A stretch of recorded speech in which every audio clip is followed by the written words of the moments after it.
माणगावच्या मध्यवर्ती प्रशासकीय कार्यालयामध्ये म्हणजेच तहसील ऑफिसच्या समोर पत्रकार प्रसाद गोरेगावकर उपोषणासाठी बसलेले आहेत.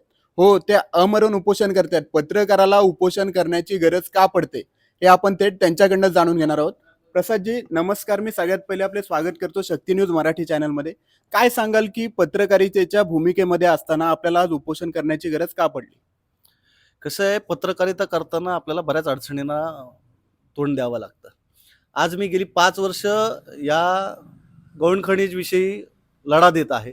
प्रत्येक वेळेला उपोषण केलं, प्रत्येक वेळेला उपोषण करताना यांनी नुसती आश्वासनच दिली, पण ठोस कारवाई कुठेच झालेली नाही. पहिला माझा मुद्दा जो आहे वसुली नोटीस आणि लिलाव याच्यामध्ये 2024 साली म्हणजे 12 मार्च 2024 साली मी उपोषण केलं. त्याच्या आदल्या दिवशी घाईघाईने माननीय गारुडकर साहेब होते तहसीलदार, त्यांनी घाईघाईने बोजा चढवला. पण बोजा चढवल्यानंतर पुढे काय?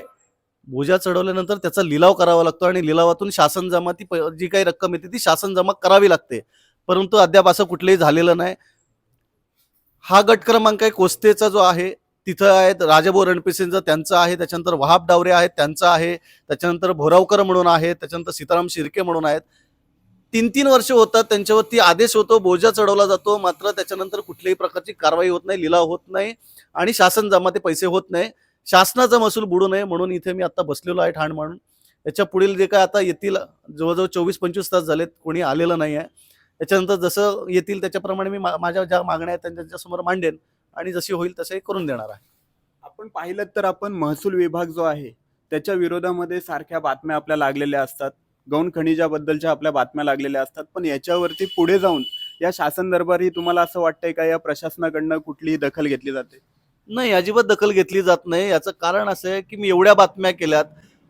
बातम्या केल्यानंतर मला ब्लॉक केलं जातं. अक्षरशः आजच्या तारखेपर्यंत म्हणजे एप्रिलमध्ये मला कलेक्टर साहेबांनी माझे दोन्ही नंबर ब्लॉक केलेत. प्रांतांनी माझे दोन्ही नंबर ब्लॉक केले. त्यातला एक नंबर माझा क्लिअर केलाय. त्याच्यानंतर तहसीलदारांनी माझे दोन्ही नंबर, त्याच्यातला एक नंबर माझा क्लिअर केलाय. आजतक आहेत त्यांनी माझे नंबर ब्लॉकच ठेवलेले आहेत. पण ज्या वेळेला आपण बातम्या करतो त्याच्यानंतर ह्यांनी उत्तरं द्यायच्या ऐवजी हे अशा प्रकारे ब्लॉक करत राहतात आणि कारवाई करण्याचं अजिबात नावच घेत नाहीत. माणगाव नगर पंचायतीचा देखील आपण मुद्दा घेऊन बसलेला आहात. अनधिकृत ज्या इमारती आहेत आणि ज्या लॉजिंग आहेत त्यांचे परवाने आहेत याच्याबद्दल देखील आपण मुद्दा ठेवलेला आहे या उपोषणाचा. तर तो नक्की काय मुद्दा आहे आणि कशाबाबत आहे? नगरपंचायतीचा मुद्दा असा आहे की नगरविकास रचनेकडून स्थगिती लेटर आलं होतं. इन्फिनिटी बिल्डकॉन म्हणून बिल्डिंग आहे. त्या बिल्डिंगमध्ये निळीपूर रेषा, लालपूर रेषा याच्या काही मर्यादा आहेत. त्याच्यासोबतच राज्य महामार्ग आहे, त्याच्यापासून अंतर सोडायचं आहे, ते सुद्धा नाही आहे. त्याच्यानंतर रेरा जी आहे परवानगी लागते, ती रेराची परवानगी सुद्धा नाही आहे. ते निरंक मला माहिती अधिकारात दिलेलं आहे. आणि असं असताना जे मुख्याधिकारी आहेत त्यांनी ओसी देऊन त्यांना हे केलेलं आहे. आणि एवढंच नाही तर ते दिल्यानंतर, ओसी दिल्यानंतर त्यांना लॉजिंग बोर्डिंगसाठी सुद्धा परवानगी दिलेली आहे. पण मुळात प्रश्न असा पडतो, जर स्थगिती दिलेली आहे तर स्थगिती दिल्यानंतर यांना बिल्डिंग बांधून कशी दिली आणि बिल्डिंग बांधलीच तर बिल्डिंग बांधल्यानंतर यांना ओसी का दिली, हा मोठा प्रश्न आहे. त्याच्यासाठी मी त्यांना जाब विचारण्यासाठी इथे उपोषणाला बसलेलो आहे. मुख्यत्वे आपण आता जर पाहिलं तर अशा चर्चा चालू झालेल्या आहेत की प्रसाद गोरेगावकर उपोषणासाठी बसतात किंवा प्रशासकीय अधिकाऱ्यांवरती दबाव आणण्याचा प्रयत्न करतात, पुन्हा ते उपोषण सोडतात. तर याच्याकडे तुम्ही कसं पाहता?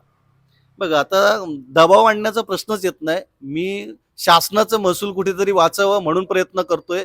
दबाव देण्याचा नाही. जर शासनाने जर काम व्यवस्थित केलं तर दबाव येण्याचा प्रश्न येतच नाही आहे. शासनाने काम करत जे काही अधिकारी बसवलेत, महसूल अधिकारी बसलेले आहेत, प्रांत असतील, तहसीलदार, त्यांनी त्यांची जबाबदारी पार पाडली तर दबाव येण्याचा प्रश्न येतो कुठे? तर हे होते आपल्याबरोबर पत्रकार प्रसाद गोरेगावकर. त्यांनी सांगितलेलं आहे की कशा पद्धतीने प्रशासकीय अधिकारी जे आहेत ते प्रशासकीय अधिकारी काम योग्यरित्या करत नाहीत, त्याच्यामुळे त्यांना उपोषणाला बसण्याची गरज पडलेली आहे.